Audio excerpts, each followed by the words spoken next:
السلام علیکم ناظرین، میں ہوں کامران خان اور آپ دیکھ رہے ہیں شو نیوز۔ آپ کو بتا چلیں کہ عمران خان نے خطاب کرتے ہوئے ملتان میں ایک بہت ہی جو ہے نازیبا بات کہی مریم نواز کے بارے میں کہ مریم تم مجھے اتنا مت یاد کیا کرو کہ اپنے سب تک تم سے ناراض ہو جائے گا۔ اس پر تمام ملک میں جو ہے بہت زیادہ احتجاج کیا گیا، تمام تر سیاسی لیڈروں نے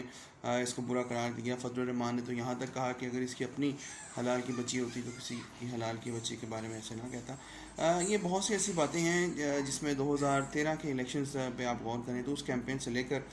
جب سٹارٹ ہوئی پاکستان تحریک انصاف ایک بار پھر جب بڑی طاقت یہ بن کر سامنے آئے تو اس کے بعد سے لے کر آج تک جو ہے اس طرح کے فکرے جو ہے بولے جا رہے ہیں، اس طرح کے فکرے استعمال کیے جا رہے ہیں، اور اس کی وجہ جو ہے سے جو ہے پاکستان کی سیاست میں ایک گند جو ہے، ایک گندی جو ہے بات ایک کرنا اور ایک کسی کو ذلیل کرنا یہ فیشن بنتا جا رہا ہے، جو کہ کسی بھی طور پر ایک عام پاکستانی جو کہ اخلاقیات پر یقین رکھتا ہے اور جو اسلامی روایات اور مشرقی روایات پر یقین رکھتا ہے اس کے لیے جو ہے کسی بھی قسم کی ان پر عمل کرنا، ان کو فالو کرنا، ان کو برداشت کرنا جو ہے اس کا تصور بھی کرنا بہت زیادہ مشکل ہے۔